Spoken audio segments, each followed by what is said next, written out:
Bitcoin has been pushing sideways for just over 15 days. Alongside this, short-term consensus data in relation to inflation is back on the rise. How could this potentially impact the future of Bitcoin? What will the short-term price action do? And how are the macro charts looking? Let's go ahead and jump into the video.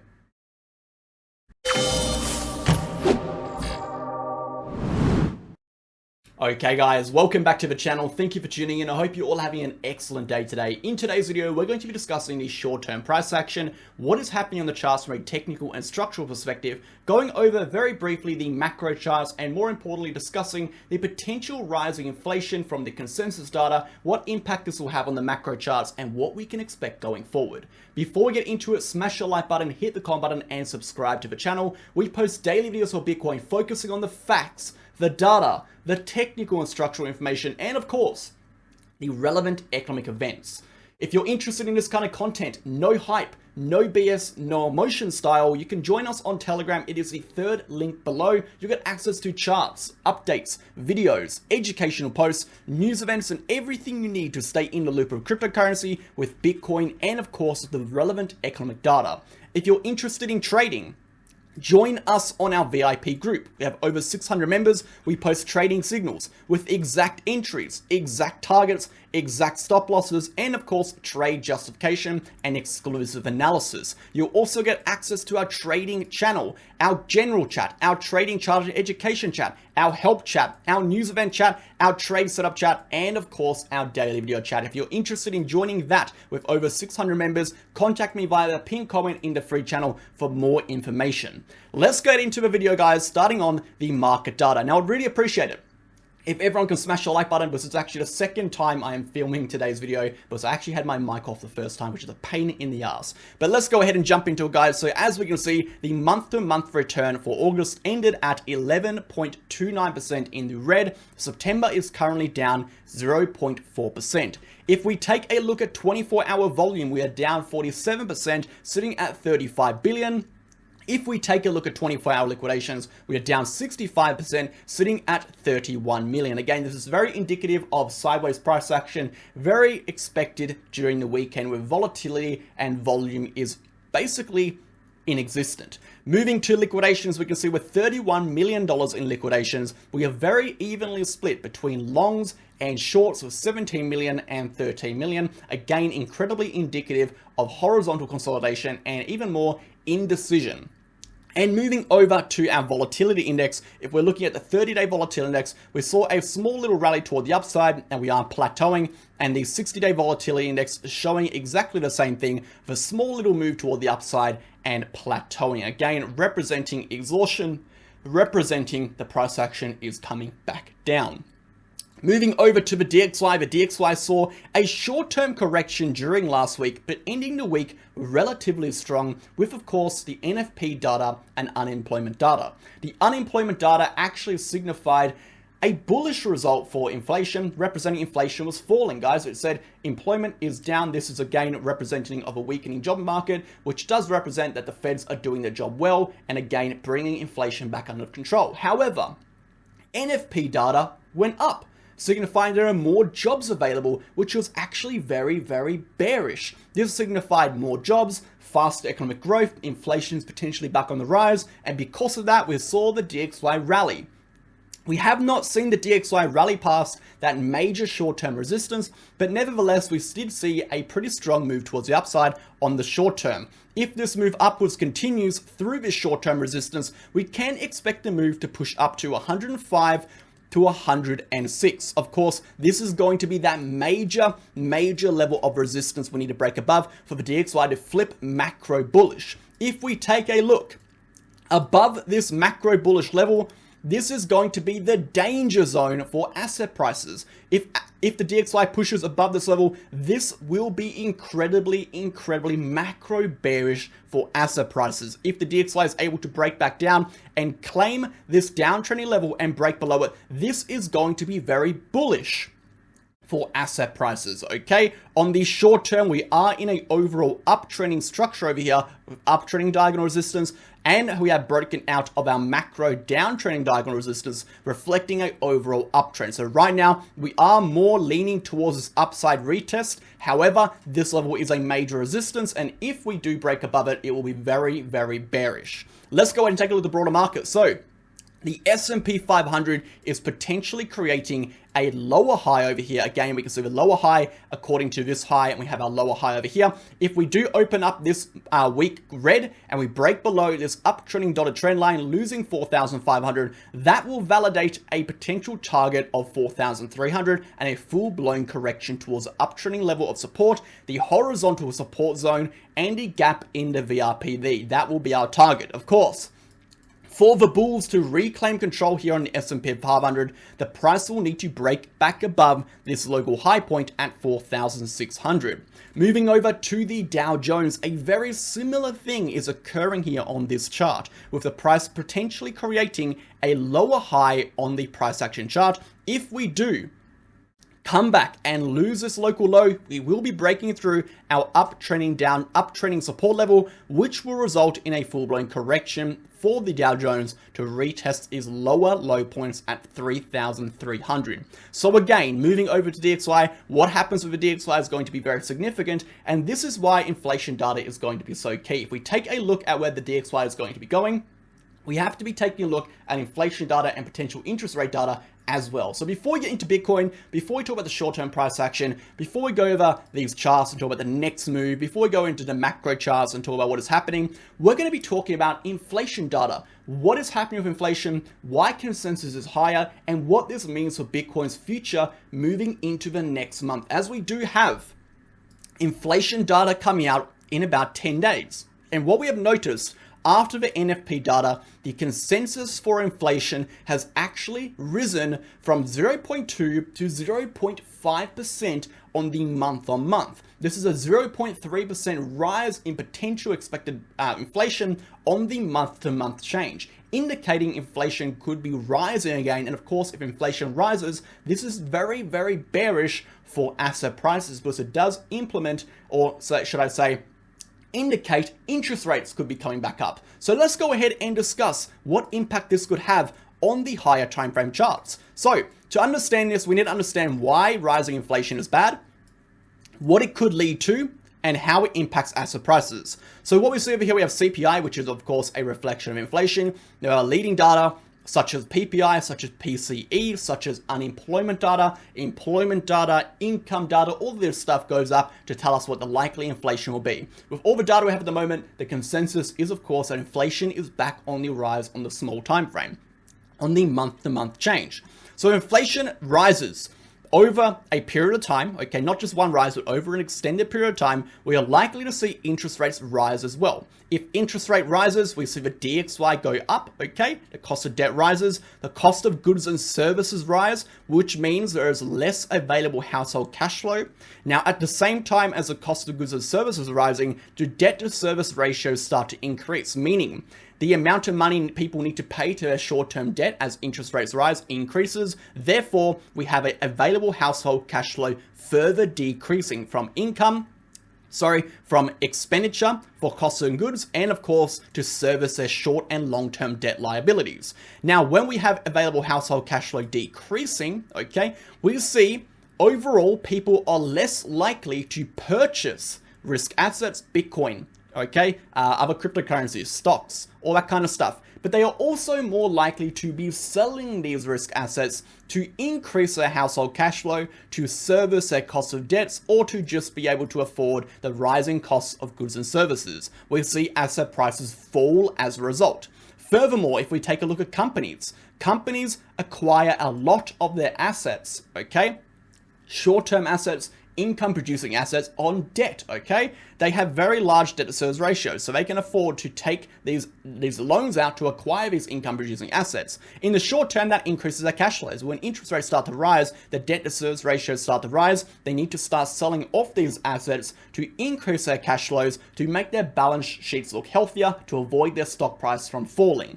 So although this is again a very large picture of what could happen if inflation rises, not just in 1 month, but in a couple months consecutively, it is very important to note as we are moving into CPI again, with the DXY rising and with the stock market at a very key level, with the Bitcoin price at a very key level, okay? Generally, I wouldn't be too concerned about this, but based on where we are structurally for these charts and how we are losing these uptrends with inflation now starting to rise, that could be the trigger that pushes these prices over the edge. Moving upwards, what implication does this have on the interest rates? If we see inflation rise, we see interest rates rise as a result, more or less, okay? So what have we seen recently? We saw inflation kind of plateau. We saw a kind of plateau. We've been seeing a drop. We've been seeing a drop and plateau for the last 5, maybe 6 months. It's been a while now. I can't quite remember. And with that, of course, we saw interest rates do the same thing. We saw interest rates kind of drop and plateau, right? And the interest rate change over here is very important. It's not the total interest rate, it's not the cash rate, it's the month-on-month change of interest rate. So going from 0.75 to 0.5 will signify a drop in this chart. Going from 0.5 to 0.25 will signify a drop in this chart. Now, if we see inflation spike back up, what do we think will happen to perceived systematic risk? We will see the perceived systematic risk increase as well as the expected interest rate trajectory starts to move back up. Now, interest rates form the basis of perceived systematic risk in financial markets. If we take a look at this chart over here, we can see perceived systematic risk is, of course, the elements of risk which are uncontrollable by the investor on the short term. These include interest rates, inflation, taxation policy, economic policy, other governmental policy, and societal perspective. Okay, if interest rates start to rise, systematic risk starts to rise. If the systematic risk starts to rise, it is the same amount of return for a larger amount of risk on these markets. So again, if that happens, we generally see people move out of risk assets and into safer investment choices. I'm not going to explain this chart. If you do understand it, that's excellent. We'll go over another time, but if you don't understand it, don't worry. It's not confusing. We'll talk about it another day. Let's go ahead, guys, and jump into Bitcoin now. I wanted to briefly interrupt today's video to discuss the 2 exchanges we use on this channel, Bitget and BingX. So which exchange should you sign up to? If you look to the right-hand side of the screen, you're going to see the list of differences in relation to KYC requirements and the countries these exchanges offer services to. The first link down below being the Bitget link, and the second link down below being the BingX link. No matter which link you sign up to, you're going to get up to 15% discounts on your trading fees, up to $5,000 in trading rewards, and of course, you'll get access to every single MegaWhale exclusive bonus campaign we run on these exchanges. Alongside that, Bitget and BingX are incredibly similar. They are both ranked top 10 in terms of trading volume. They both have extensive liquidity pools and market pairs offering up to 125x leverage. And most importantly, they both offer protection funds for their users to protect you against any third-party hacks. So get started now and support the channel by clicking the links below. Thanks for listening. To start off, we need to talk about the higher time frame. We need to discuss the overall chart on the higher time frame and talk about what key levels we are looking at. So right now, without a doubt, Bitcoin is in a weekly downtrend. Okay, we have been in a weekly downtrend ever since we lost the support level at 28,000. 28,000 breakdown of the horizontal support was also the breakdown of the high time frame uptrending diagonal support line. This uptrending diagonal support line represented the trajectory of uptrending price action for the last 8 months. We developed this uptrend ever since January 2023.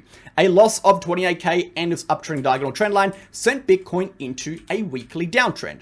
If we take a look, we saw the price break all the way down to 25.2 to 24.4. The 25.2 to 24.4 level is a major high time frame support spanning over 450 days. Not only is it a 450 day long support level, it is also a bearish trigger level. It is also reflective of the last 5 months of consolidation, and more importantly, it is also a technical trigger level, which we'll show you in a second. So first and foremost, it represents the range or cluster of price action ever since March 2023. If we lose 24.4, we will be deviating below the cluster of price action which we've developed over the last 5 or so months. This will result in a move toward the downside. The loss of 24.4 furthermore is going to be a trigger between a weekly downtrend and a monthly downtrend. A loss of 24.4k puts the price in a monthly downtrend. And finally, a loss of 24.4k will result in a breakdown of the midline of the Gaussian channel on the weekly chart. A loss of the weekly Gaussian channel will result, okay, in a retest / breakdown of the lower band of the Gaussian channel, which will put Bitcoin at 20k, okay? So from a technical perspective, 24.4k is a bearish trigger. From a structural perspective, 24.4k is a bearish trigger. Let's take a look at this chart again. The Gaussian channel signified a loss of that level will result in 24.4k. So we go ahead and bring up our head and shoulder pattern, and we can see we have a valid head and shoulder pattern because the distance between the peak of the head and the neckline is greater than the distance between the peak of the shoulder and neckline and peak of the shoulder and neckline. And therefore, we have a valid head and shoulder pattern. If we apply this breakdown measured move to our breakdown, we can see the target is, of course, targeting that 20k to 18k level. This range is, of course, the exact same target the Gaussian channel is targeting if 24.4k is lost. It's very important to understand what we're about to say. This does not mean 20k is a target right now.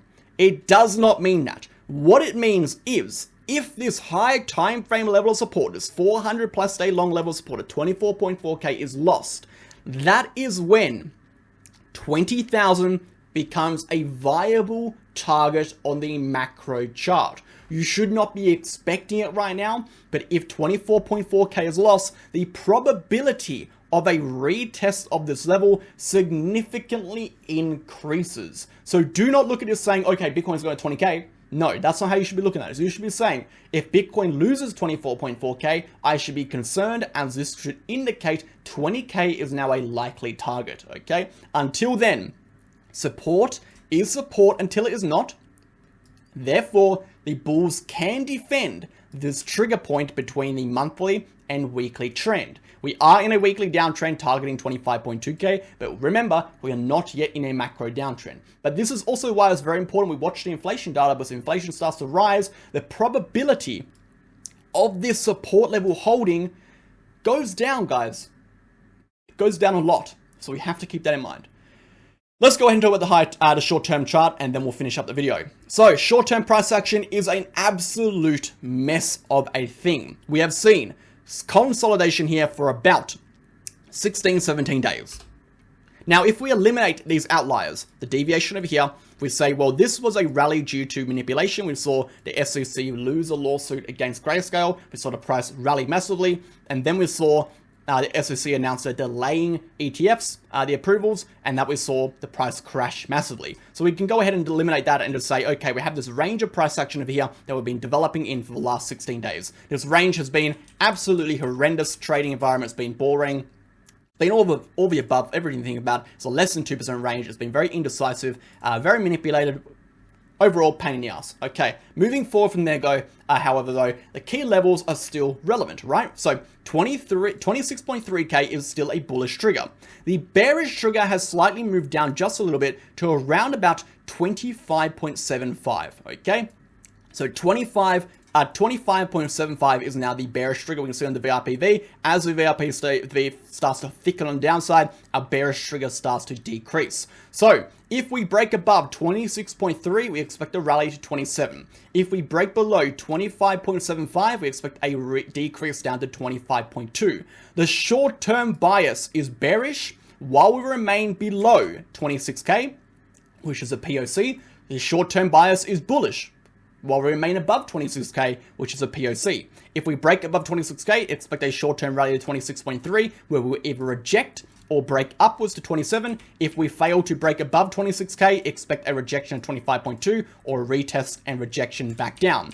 If we take a look at the chart from a technical perspective, we can see the CVD is back on the drop. We can't really see the CVD rising. We do need to see the CVD break above these local high points. Again, we'll go ahead and draw these in. These local high points right over here, so about 4.22. If the CVD breaks above that level, that will indicate a break over the POC, and again, the price will become bullish in the short term. The momentum over here isn't really indicating too much. We can see sideways price action, and we do see rise in momentum. This is generally a signal of exhaustion, especially as the volume is dropping now, so don't expect too much from this, and of course, open interest is falling. Let's go ahead and take a little smaller time frame, guys. We're down on a 15-minute chart, we'll see. On the 15-minute chart, we have of gain. Very much the same thing happening over here. Sideways price action, a little bit of consolidation, a little bit of indecision according to the data. And of course, the momentum is still on the rise. If we look for a breakdown, we are looking for momentum to break down from this uptrending support line. If momentum breaks through this uptrending support line, that will signify a negative momentum shift. We can then expect the price to move toward the downside. If we look at the short-term trigger points, we do have that short-term support level at around 25.75. A loss of this low is when we expect a correction downwards to occur. At the moment, the short-term bias, although it is bearish, sub 26K, we are at support. Okay? Support is supported to us not. We are at support. Do not front run this move. Do not even trade this move. It's too indecisive. Wait for the directional move to occur and then jump in. Thank you for watching. Remember to smash the video. Second time filming this, so my voice is absolutely cooked, but thanks for bearing through it, and I'll catch you guys in the next video tomorrow. Thanks.